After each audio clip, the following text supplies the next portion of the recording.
अस्सलामुअलैकुम बोलीस में खुशामदीद। मैं हूँ गौहर इशरत और मैं हूँ महरुख शहरियार। बुलेटिन का आगाज करेंगे और सबसे पहले आपको बताएंगे कि भारत की जानिब से धुआंगर्दी जारी है। पड़ोसी की बेहतियाती से पाकिस्तान मुसलसल मुतासर हो रहा है। दुनिया के आलूदा तरीन शहरों में लाहौर एक मरतबा फिर से सर फहरिस्त आ गया है। धुंध और स्मोक के सबब परवाजें और रेल गाड़ियाँ ताखीर का शिकार हैं। सड़कों पर सफर भी खतरे से खाली नहीं। जहरालूद फिजा सेहत के लिए संगीन मसाइल पैदा कर सकती है। धुंध अंधाधुंध, स्मोक ऐसी के सांस लेना महाल। पंजाब और खैबर पख्तूनख्वा के बाद सिंध भी धुंध और स्मोक की लपेट में है। दुनिया के आलूदा तरीन शहरों में लाहौर शामिल रहा, जबकि शहरी नाक, कान और गले की बीमारियों में मुब्तला हो रहे हैं। मौसमी सूरत हाल ने सफर भी दुश्वार बनाया। शदीद धुंध और स्मोक के बायस मोटरवे मुख्तलिफ मुकामात पर बंद कर दी गई। मोटरवे M2 को लाहौर से कोट मोमिन तक बंद किया गया। लाहौर ता सियालकोट मोटरवे भी जहां जाना भी दुश्वार हो गया। मुल्क भर की 60 परवाजें ताखीर का शिकार हैं। 10 से जायद परवाजें मुतासिर हुई। फैसलाबाद और मुल्तान की 4 परवाजें मंसूख कर दी गयी। लाहौर, मुल्तान, फैसलाबाद की 8 परवाजें मुतबादिल एयरपोर्ट्स पर उतारी गयी। दूसरी जानिब कराची से पेशावर जाने वाली खैबर मेल की रवानगी में 7 घंटे की ताखीर हुई। रात 11 बजे आने वाली ट्रेन सखर एक्सप्रेस ताहाल स्टेशन नहीं पहुँच सकी। और हालात ऐसे नहीं जैसे नजर आ रहे हैं। स्मोक के हवाले से यूनिसेफ की जानिब से भी अलर्ट जारी कर दिया गया है। आलमी इदारा बराए अतफाल के मुताबिक फ़िज़ाई आलूदगी बच्चों के लिए ज़हर कातिल साबित हो सकती है। 1 करोड़ के लगभग बच्चे खतरे से दो चार हैं। पाकिस्तान में स्मोक की शिद्दत का अंदाज़ा इस बात से लगा लें कि धुंधले मनाजिर खला से भी दिखाई दे रहे हैं। स्मोक की सूरत हाल पर यूनिसेफ को तशवीश लाहिक। आलमी इदारा बराए अतफाल ने खतरे की घंटी बजा दी। यूनिसेफ के मुताबिक आलूदा फिजा सबसे ज्यादा बच्चों को मुतासिर कर रही है। पंजाब में 5 साल से कम उम्र बच्चे इसका आसान हदफ हैं। ताहाल 1 करोड़ 10 लाख बच्चे स्मोक से मुतासिर हो चुके हैं। पाकिस्तान में यूनिसेफ के नुमाइंदे अब्दुल्ला फादिल ने कहा, क्योंकि सूबा पंजाब में धुन बदस्तूर बरकरार है, मैं ऐसे छोटे बच्चों की सेहत के बारे में सख्त फिक्रमंद हूँ जो आलूदा जहरीली फिजा में सांस लेने पर मजबूर हैं। ताहम गैर मामूली धुंध के असरात का अंदाज़ा लगाने में वक्त लगेगा। पाकिस्तान में स्मोक खला से भी नजर आने लगी। अमरीकी मीडिया का कहना है कि पाकिस्तान के मशरिक और भारत के शुमाली इलाकों में गहरी स्मोक सैटेलाइट तस्वीर में भी वाज़ेह देखी जा सकती है। नासा की सैटेलाइट तस्वीर में लाहौर और मुल्तान के ऊपर गहरी स्मोक देखी जा सकती है। पंजाब हुकूमत ने स्मोक के फैलाव को रोकने के लिए मजीद पाबंदी आयद कर दी है। तमाम आउटडोर सरगर्मियों पर पाबंदी होगी। ताहम लाहौर समेत मुख्तलिफ शहरों में रात 8 बजे कारोबारी सरगर्मियाँ बंद करने के फैसलों पर मुकम्मल अमल दरामद ना हो सका। इस मौके पर शहरियों को सांस लेने और मामूलाती जिंदगी में शदीद दुश्वारी का सामना है। स्मोक पंजाब का नापसंदीदा और पाकिस्तान का 5वां मौसम बन गया। सूबे के मुतादिद शहर जहरीले धुएं में गुम होने लगे। स्मोक के पेश नज़र सूबाई हुकूमत ने आउटडोर सरगर्मियां महदूद करने का हुक्म दे दिया। रेस्टोरेंट्स की आउटडोर डाइनिंग, आउटडोर गेम्स, नुमाइशों और तकरीबात पर 17 नवंबर तक पाबंदी होगी। Medical stores, laboratories, petrol pumps और किराना स्टोर्स पाबंदी से मुस्तस्ना होंगे। लाहौर में कोई बड़ी गाड़ी बगैर सर्टिफिकेट दाखिल नहीं हो सकेगी। उधर स्मोक की रोकथाम की कोशिशें नाकाम होने लगी। लाहौर, मुल्तान, फैसलाबाद और गुजरांवाला में दुकानें, शॉपिंग मॉल्स, मार्केटें रात 8 बजे बंद कराने के फैसले पर अमल दरामद न हो सका। होटलों में पकवान बनते रहे। रात 8 बजे के बाद कारोबार जारी रखने वालों के खिलाफ कार्रवाइयों में इंतजामिया ने मुतादिद दुकानें सील कर दी।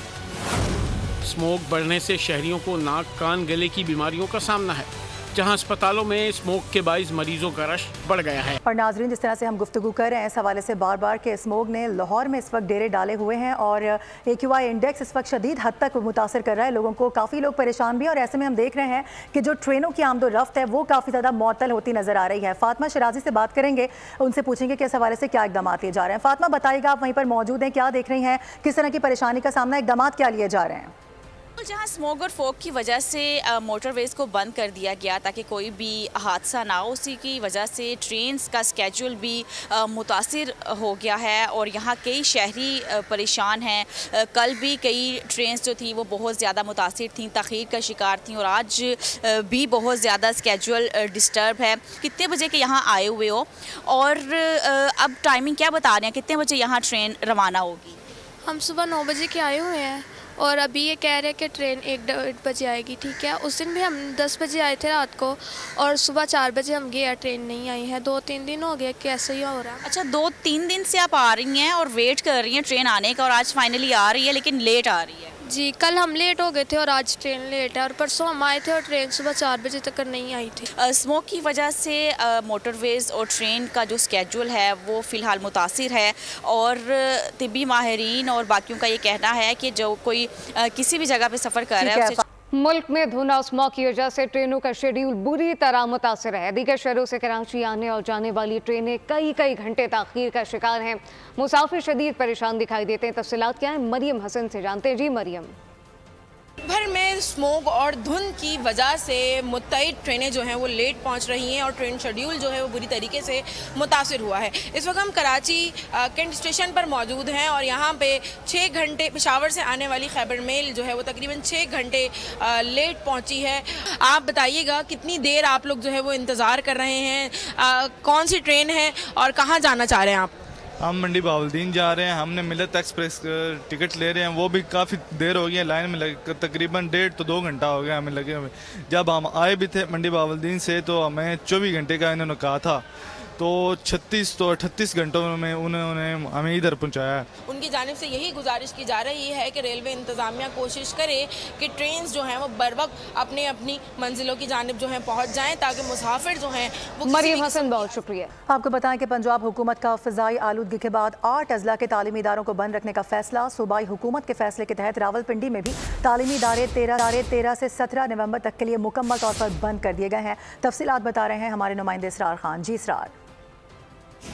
आज भी पंजाब में जो फ़ज़ाई आलूदगी में मुसलसल इजाफा देखने में आ रहा है, और जिसकी वजह से एयर क्वालिटी इंडेक्स जो है वो भी रोज़ाना की बुनियाद पर बढ़ता जा रहा है। और यही सूरत हाल है पूरे पंजाब की। और रावलपिंडी शहर की अगर हम बात करें तो रावलपिंडी शहर का जो एयर क्वालिटी इंडेक्स है उसमें भी इजाफा देखने में आ रहा है। और अगर हम पंजाब की बात करें तो पंजाब में चूँकि एयर क्वालिटी इंडेक्स बहुत ज़्यादा है और फ़ज़ाई आलूदगी की वजह से मुख्तलिफ बीमारियाँ, जिनमें आँखों की बीमारियाँ, गले की बीमारियाँ जो है ना वो ख़ास तौर पर बच्चों में जो है वो देखने में आ रही है, जिसकी वजह से हुकूमत पंजाब ने फैसला किया है कि तमाम जो 8 अजला है, जिनमें रावलपिंडी, फैसलाबाद, लाहौर समेत दीगर जो अजला है, उनमें 13 तारीख से लेकर 17 तारीख तक तमाम स्कूलों में और जो है ना आम तातील का ऐलान किया गया है। हिफाजती इक़दामात के पेश नज़र पंजाब हुकूमत ने यह फैसला किया है कि 4 दिन तक के लिए तमाम तालीमी इदारे बंद रखे जाएंगे। जी, बहुत शुक्रिया।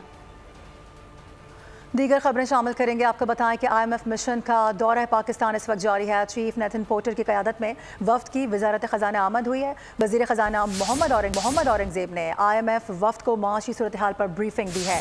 प्रोग्राम पर अमल दरामद की यकीन दहानी भी करवा दी गई। मिशन से मुज़ाकरा। चीफ नेथन पोर्टर की क़यादत में वक्त की वज़ारत ख़जाना आमद। वज़ीर ख़जाना मोहम्मद औरंगज़ेब ने खुशामदीद कहा। इस मौके पर वज़ीर मुमलिकत बराए ख़जाना Ali Parvez Malik, governor State Bank, chairman FBR और वज़ारत ख़जाना के आला हुक्काम मुलाकात में मौजूद थे। वज़ीर ख़जाना मोहम्मद औरंगज़ेब ने IMF वक्त को माशी सूरत हाल पर ब्रीफिंग दी। प्रोग्राम पर अमल दरामद की यकीन दहानी कराई। कर्ज प्रोग्राम में पेशरफ से मुताल्लिक तबादला ख्याल किया और माशी इस्तेहकाम के लिए पॉलिसियों के तसलसल के अज़्म का इजहार किया। कहा कि मईशत की बेहतरी के लिए इस्लाहात के अमल को मुकम्मल किया जाएगा। बताया कि रवा माली साल की पहली तिमाही के ज़्यादातर अहदाफ हासिल कर लिए। गुज़िश्ता रोज़ तारुफी सेशन में माशी अहदाफ पर रिपोर्ट जमा कराई गई। वज़ीर मुमलिकत बराए ख़जाना ने माशी सूरत हाल पर ब्रीफ किया। ज़राए के मुताबिक तारुफी सेशन में वज़ारत ख़जाना, FBR और स्टेट बैंक हुक्काम शरीक हुए। FBR के जुलाई से सितंबर तक महसूलात अहदाफ पर वक्त को आगाह किया गया। मालियाती वजारत के ज़राए ने कहा है कि 11 से 15 नवंबर तक होने वाले इस दौरे का मकसद हालिया पेशरफ्त और अब तक के प्रोग्राम की कारकर्दगी पर बातचीत करना है और ये मिशन पहले जायजे का हिस्सा नहीं। नई तारीख रकम करने के बाद पाकिस्तानी हेसिस मार्केट में मंदी के बादल छा गए हैं। स्टॉक मार्केट में ट्रेडिंग के दौरान 500 पॉइंट्स की कमी हो गई। बेंचमार्क के ऐसी 100 इंडेक्स 93,147 पॉइंट पर ट्रेड कर रहा है, जबकि गुज़िश्ता रोज इंडेक्स तारीखी सतह 94,000 अबूर कर चुकी। उधर करेंसी मार्केट में रुपए के मुकाबले में अमरीकी डॉलर की कदर में गिरावट के बाद डॉलर 6 पैसे सस्ता हो गया। नाजरीन, पाकिस्तान में VPN के इस्तेमाल में इजाफा हो गया है। पाकिस्तान टेली कम्युनिकेशन अथॉरिटी के मुताबिक बताया जा रहा है कि जून 2024 से अब तक VPN इस्तेमाल करने वालों की तादाद 4 करोड़ तक पहुंच चुकी है। पाकिस्तान में रवां साल VPN के इस्तेमाल में 131% इजाफा हुआ। इनफरादी और इज्तिमाई खतरात के पेश नज़र गैर मुसद्दिका VPN की रजिस्ट्रेशन नागुज़ीर हो गई है। इस मुतालिक तमाम सूरत हाल पर बात करने के लिए हमें जॉइन किया अली रजा IT एक्सपर्ट हैं, साथ साथ हाफिज एहसान साहब हमें जॉइन कर चुके हैं, माहिर कानून। आप दोनों का बहुत शुक्रिया। सबसे पहले अली, आपकी तरफ आना चाहूँगी, ये बताइएगा कि गैर मुसद्दिका और गैर रजिस्टर्ड VPN का इस्तेमाल बढ़ गया है, जो कि गैर महफूज है और हसास मालूमात तक रसाई होती है, जो कि ख़तरनाक है। क्या किया जा सकता है इसके तदारुक के लिए? जी अस्सलाम वालेकुम। सबसे पहले तो बहुत शुक्रिया। देखें, इसमें जो सबसे इम्पोर्टेंट चीज़ ये है कि वो इसको रेगुलेट किया जाना चाहिए। अगर हम करंट स्टार्ट की बात करें तो PTN 20,000 के करीब ही सिर्फ VPN जो है वो वाइट लिस्ट हुए हैं। तो इससे आप अंदाज़ा लगाएं, अगर हमारे पास लाखों की तादाद में VPN जो है वो कनेक्ट हो रहे हैं डेली बेसिस पे, जो कि अनरजिस्टर्ड हैं, अनऑथराइज्ड हैं, so they are exposing us to a lot of vulnerability. ठीक है, तो एक्चुअली देखा जाए तो एक प्राइवेट नेटवर्क होता है, लेकिन अगर इसका इफेक्टिव यूज़ ना किया जाए तो ये हमारे लिए काफ़ी हार्मफुल भी हो सकता है। सो हमें इन लॉन्गर टर्म हमें इस तरह से कहना चाहिए, it's not a VPN blockage, but ये रेगुलेट करने का एक प्रोसेस है जो कि होना चाहिए। सही है। अच्छा जी अली, मुझे सुन सकते हैं? जी जी। अच्छा अली, मैं आपसे ये जानना चाह रही हूँ, जिस तरह से आपने बताया कि ये बहुत ज़्यादा ख़तरनाक हो सकता है, हार्मफुल हो सकता है, ये किस सेंस में आप बात कर रहे हैं? क्या इससे हमारी जो पर्सनल मालूमात हैं वो सामने आ सकती हैं, या कुछ और भी तरीक़ेकार होता है जिसके थ्रू यहाँ तक पहुँचा जा सकता है? देखिए, इसमें जो नॉर्मल प्रोसेस होता है वो ये होता है कि हम अपनी IP के थ्रू एक डिफरेंट कंट्री की, एक डिफरेंट रीजन की सर्वर के साथ जब हम कनेक्ट करते हैं, जो कि रेगुलेटेड नहीं है, हमारे मुल्क के अंदर नहीं है, हम बाहर किसी अनसिक्योर नेटवर्क के ऊपर जब हम कनेक्ट करते हैं तो हम एक्सपोज कर देते हैं अपने डेटा को उनके जो है उनकी स्वाबदीद पे। तो इससे होता ये है कि हमारा डेटा जो है वो एक्सपोज हो गया, तो अब वो हमारी पर्सनल इन्फॉर्मेशन भी ले सकते हैं, हमारी फाइनेंशियल इन्फॉर्मेशन भी उससे जो है वो ओपन हो जाती है उनके लिए। तो इट्स नॉट सिक्योर। अगर हम समझ रहे हैं कि ये सिक्योर होता है तो इट्स नॉट सिक्योर, क्योंकि ये ठीक है, आप ये कह रहे हैं कि इट्स नॉट सिक्योर। अली हमारे साथ ही रहेगा, आपकी जानिब दोबारा भी आएंगे। इस वक्त हम बात कर लेते हैं हाफिज एहसान साहब से। हाफिज साहब, आप इसको किस तरीके से देख रहे हैं? जिस तरीके से अब हुकूमत पाकिस्तान की जानिब से भी बड़ा अच्छा इनिशिएटिव लिया जा रहा है इसकी ब्लॉकेज के हवाले से, कानूनी तौर पर भी अगर देखा जाए तो यकीनी तौर पर यह गैर कानूनी तो नहीं है कि इसकी ब्लॉकेज हो, लेकिन जो इस्तेमाल इस वक्त हो रहा है वो यकीनी तौर पर गैर कानूनी है। बिस्मिल्लाहिर्रहमानिर्रहीम। बुनियादी तौर पे जब 90s के अंदर VPN को इन्वेंट किया गया तो इसका बुनियादी जो ऑब्जेक्टिव था कि जो आपकी बिजनेस ट्रांजैक्शंस हैं या जो एनक्रिप्शन आपकी होती है आपके उन बिजनेस डील्स के अंदर, उसको एक जो पब्लिक इंटरनेट सिस्टम है उसके साथ साथ एक पैरेलल सिस्टम के तौर पे चलाया जाए। लेकिन हुआ जो है इसका मिसयूज जो है वो शुरू हो गया, और ये दुनिया भर के अंदर इसका इस्तेमाल जो है जिन जिन ममालिक के अंदर नेशनल सिक्योरिटी मैटर्स आए या जिन जिन ममालिक के अंदर एंटी टेररिज्म आया या फेक न्यूज आई, ये फॉल्स इंफॉर्मेशन जो है इस VPN की बढ़ती गई, उन दुनिया के ममालिक ने अपनी लेजिस्लेशन को इम्प्रूव करना शुरू कर दिया। उसमें टर्की है, उसमें UAE है, इजिप्ट है, रशिया है, चाइना है, यूरोपियन कंट्रीज के अंदर बेलारूस उसके अंदर शामिल है, ब्राजील इसके अंदर शामिल है। तो इस तरह दुनिया के बहुत सारे ममालिक ने जो है इसको रेगुलेट करना शुरू कर दिया है, क्योंकि बुनियादी तौर पे ये है कि VPN का इस्तेमाल जो है वो इलीगल नहीं है। लेकिन अगर आप VPN के ऊपर जाके उसका मिसयूज करें या आप एंटी सिक्योरिटी इश्यूज के अंदर चले जाएं या आप टेररिज्म जो है उसके अंदर एक आपकी फैसिलिटेशन आ जाए, या ये है कि आप अपनी आइडेंटिटी को छुपाएं, क्योंकि बुनियादी तौर पे इसका VPN का इस्तेमाल जो है विद रेफरेंस टू ये होता ये है कि आप अपनी आइडेंटिटी को छुपाते हैं और उस आइडेंटिटी को छुपा के आप जो है वो किसी दूसरे मुल्क का VPN लेके तो उस मुल्क के अंदर जो है आप किसी न किसी इलीगल ट्रैफिकिंग के अंदर चले जाते हैं, या आपको जो ऑनलाइन जितनी भी चीटिंग नजर आती है या ऑनलाइन फ्रॉड नजर आता है आपको मुख्तलिफ वेबसाइट से, वो सारे का सारा VPN का इलीगल इस्तेमाल है। तो मैं ये समझता ये हूँ कि जिस तरह दुनिया के दूसरे ममालिक के अंदर तीनों तरह का उन्होंने किए, एक उन्होंने अपनी जो गवर्नमेंट रेगुलेटर्स है, जिस तरह हमारा यहाँ पे पाकिस्तान टेली कम्युनिकेशन है, उस तरह के जितने भी रेगुलेटर्स है उन्होंने इन VPNs को रजिस्टर्ड किया है, और उस रजिस्टर्ड करने के बाद फिर उन VPNs की जो कंपनीज, जो प्राइवेट कंपनीज है, उनको उन्होंने अलाउ किया है कि जी आप उसके अंदर जाके तो लोग जो है अगर आपका VPN यूज करें तो बिल्कुल कर सकते हैं, लेकिन उन्हें अपनी आइडेंटिफिकेशन जो है वो करनी पड़ेगी।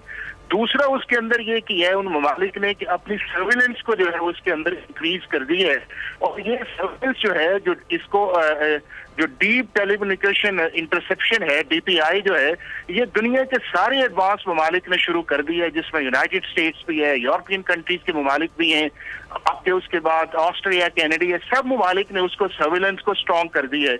तो मैं ये समझता हूँ कि हमारा जो लॉ 2016 का पी का लॉ है, इसको इम्प्रूव करने की गुंजाइश है, और ये एक ऐसा लॉ है कि जो वक्त की जो आपकी मॉडर्न नीड्स है उनको पूरा नहीं कर रहा, तो उसको बेहतरी करके जिस तरह दुनिया के दूसरे ममालिक ने 2019, 20, 21 से आके जब ये सारी चीजें फ्रॉड की या टेररिज्म की या नेशनल सिक्योरिटी की बढ़ी है, उन्होंने इन सारी चीजों को एड्रेस करना शुरू कर दिया। तो एक अच्छा स्टेप है गवर्नमेंट ऑफ पाकिस्तान का, और तीनों चीजों पे जाना चाहिए, सर्विलेंस पे भी जाना चाहिए, फाइन्स पे भी जाना चाहिए, रेगुलेटर को भी परफॉर्म करना चाहिए, और उसके बाद ये है कि लोगों की जो आइडेंटिफिकेशन है उसको डिक्लेयर करवाना चाहिए कि अगर आप VPN पे जा रहे हैं, आप कौन है, आपका नाम क्या है, आपके पर्टिकुलर्स क्या है, ताकि ये है कि अगर कोई मिस यूज उसका होता है तो आप उसको लॉ के नीचे जो है वो उसको रिस्पॉन्सिबल कर लें। और जिस तरह पाकिस्तान का डाटा आपने शेयर किया है कि तकरीबन 4 करोड़ के करीब लोग यहाँ पे पहुंच गए हैं, और हमारा मुल्क किस तरह एक वॉर इफेक्टेड है, और किस तरह यहाँ पे टेररिस्ट एक्टिविटीज हैं, या किस तरह नेशनल सिक्योरिटी मेजर्स आपके सामने हैं, उनको जो है वो बाईपास किया जाता है या उनके ऊपर एक क्वेश्चन मार्क खड़ा किया जाता है। तो एक अच्छा गवर्नमेंट ऑफ पाकिस्तान का स्टेप है, लेकिन इनको तीनों एरियाज में अंदर जाना चाहिए।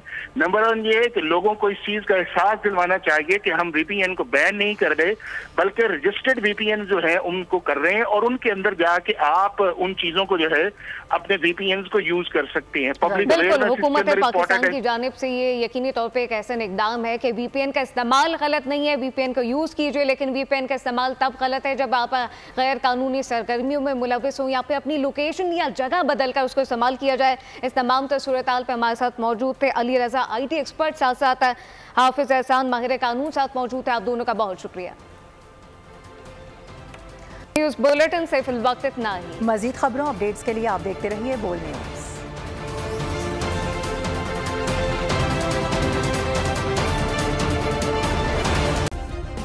सब्सक्राइब करें और बेल दबाएं ताकि कोई खबर रह न जाए।